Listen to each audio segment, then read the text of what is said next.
Welcome to the MLB Coast to Coast podcast, brought to you by thelines.com. Coming to you from the West Coast, Josh Lander, joined by my guy Mo Nawara in the Midwest. And we are rolling along with a Thursday slate here. A few games to choose from at the nighttime slate here. As we always say, we are not going with those morning time games, so we can make sure we get these videos out to you on time. We do want to make sure you are liked and subscribed to that page. We are bringing you these videos each and every weekday of this MLB regular season. Also want you to head to thelines.com, where Mo and the gang have plenty of great written content for you all summer long moving forward. Also have that great odds checker on thelines.com as well, where you can shop all of those lines. Make sure you're getting the best juice on all those bets you're laying tonight and today. And as always, if you do still need a FanDuel or DraftKings account, head to fdpicks.com or dkpicks.com. Find those listings in your area. So just what we've got for tonight, kicking things off with that first nighttime game or evening time game, depending where you are. The Reds, Luis Castillo taking on the Yankees once again. Nestor Torres, huge favorites for the Yanks. In New York, the Braves and Kyle Wright taking on Anibal Sanchez, making his season debut, first start since I believe 2020. And they are obviously big underdogs to Kyle Wright and the Braves in Washington. The Tigers, Elvin Rodriguez taking on the Guardians, Tristan McKenzie, minus 230 for the Guardians in Cleveland, big favorites there. Carter Crawford and the Sox taking on Drews Rasmussen and the Rays in Tampa, minus 130 for Tampa Bay at home there. Tyler Anderson and the Doyers taking on the Cardinals, Dakota Hudson in St. Louis. Favorites are the Dodgers there, minus 155 on the money line. The White Sox and Johnny Cueto will try it again against Sonny Gray and the Twins in Minnesota, minus 165 for Minnesota. The Mets and Carlos Carrasco taking on Keegan Thompson and the Cubs in Chicago. The Mets favored, minus 130 there. The Mariners, Marco Gonzalez taking on the GOAT, our favorite, Martin Perez, and the Rangers in Texas, minus 125 for the Rangers there.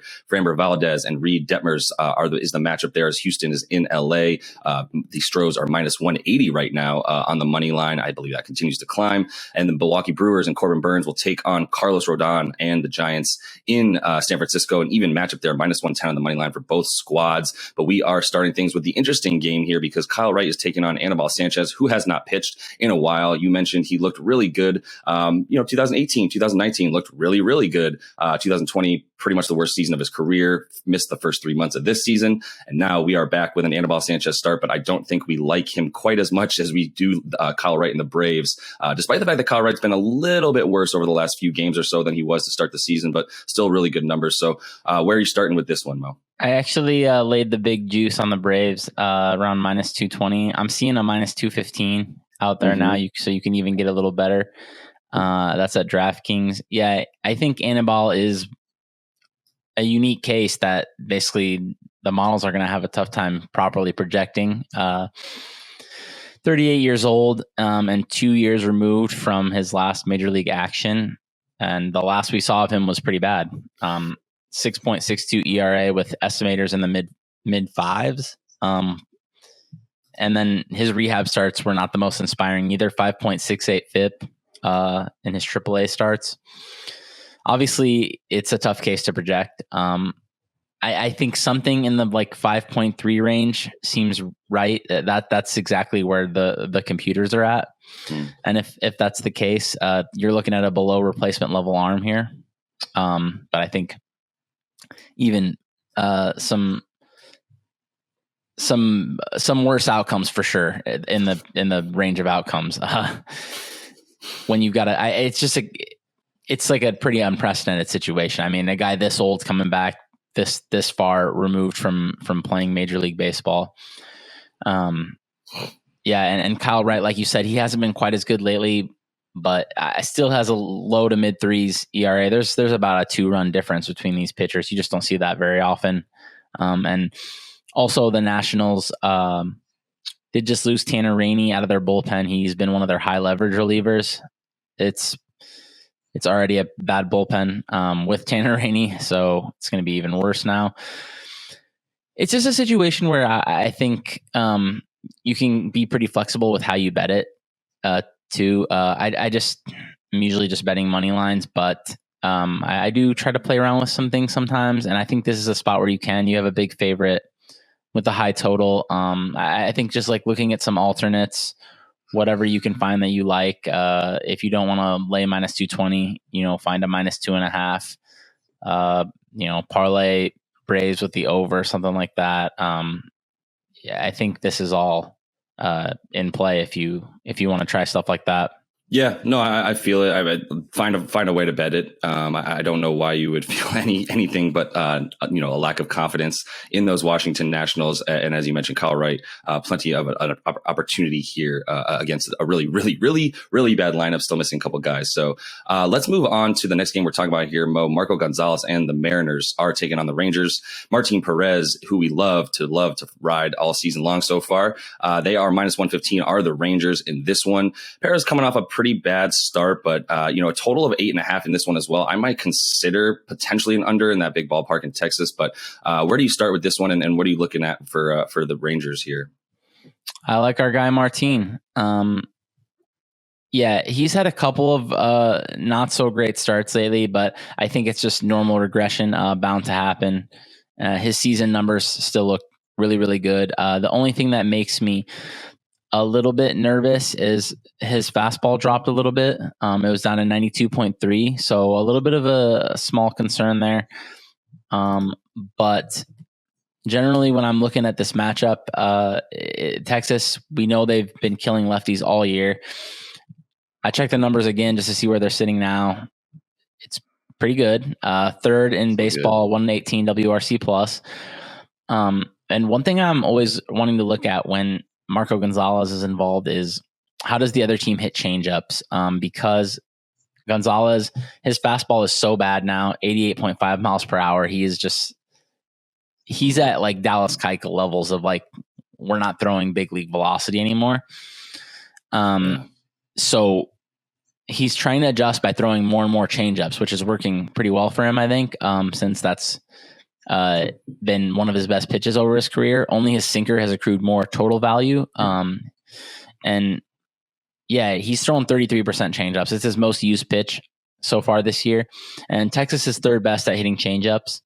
So it should be a good matchup for their offense. Really, really good. And then, with a better pitcher and I think at least an equal offense, even if you like regress Texas a bit and Seattle is getting healthier with their lineup for sure. Well, I shouldn't say healthier, mostly getting all their guys back from suspension. So I think Texas should be like minus 125 or a little, actually maybe minus 130 here. I like this up to minus 120 at least, maybe even a little past that. So yeah, still good for a play. I got minus 110, but I think still fine for a play here. Yeah, and if you do like the matchup as much as we do in this one in favor of the Rangers, you might even consider taking an under there on those Mariners as well. You can get pretty decent money. I don't know that. I mean, they're averaging about 3.9 runs a game or so not exactly a potent offense against a pitcher that we feel really comfortable having a pretty nice bounce back game in this one. So let's finish things off though, Mo, with another fun matchup here. Shohei Ohtani and the Angels took advantage of Christian Javier and the Astros last night, despite the fact that Javier had 10 Ks in 3.2 innings. I only wanted to bring that up so that we could mention that we did nail that 7.5 strikeout prop for our guy there. We've got another great pitcher really on the mound tonight for the Astros. Framber Valdez having a great season, taking on Reed Detmers and the Angels, who continue to be depleted, despite the fact that they did score 7 runs last night, which was a little bit surprising to both of us. I don't know that that's going to happen again tonight against Valdez. So Houston minus 180 here. I believe you got them at a better deal there. So what are you looking at in this one? And where did you get them? I got them minus 158. And then, I was seeing some minus 170s this morning. I still think that's good for a play. I had, it looks like, a lot more Astros steam. I had this at minus 200. Yep. So still on the border at minus 180. I think it's still playable. Up to minus 190. It's starting to get a little iffier. It's just a spot where I have a ton of confidence in Framber. He's been incredible this year. Minus 3.7 launch angle. It just doesn't get really any better than that. People just killing all the worms when he's on the mound. 66.9% grounders. He's got a 3.25 xERA. The Angels stink against lefties, 24th in WRC plus. They're going to be worse than that if Mike Trout sits, which I think he will sit again. Typically when he's gotten these injuries, he's sat several games in a row. It wouldn't stun me if he played, but that could also be where some of the steam is coming from. Somebody might have gotten some scoop on Trout going to sit. And man, the Angels are just trying to like move some pieces around and throw stuff at the wall and see what fits in this lineup. It's been ugly. They sent Monty Harrison down and called up Joe Adele. He's been terrible as a big leaguer. I'm seeing Kurt Suzuki projected in the lineup today. David McKinnon. These are just not inspiring names. And yeah, another massive starting pitcher difference. Reed Detmers, 4.73 xERA. He's had big splits, quite a bit worse against right-handed batters. Astros should have almost all righties out there. Yeah. And then, the bullpens, man. Huge bullpen disparity. You talked about it yesterday. Rysel blew it a couple days ago. He's been terrible. And the Astros have put together an elite bullpen with just a bunch of like pretty above average arms, not anybody who's like really scaring you. But yeah, I just think this was a mispriced line where the Astros should have been a lot bigger favorites. So hopefully it's not minus 220 by the time everybody sees this video. Yeah. I mean, yeah, it very well could be, but I mean, we have confidence in Reed Detmers not playing well. I mean, I do. It's been sort of an every other game for him. He actually looked pretty solid against the Baltimore Orioles. So do with that what you will. But he I mean, look, they've won a bunch of, what are they, 10 game win streak right now. So I'm not going to sneeze at that.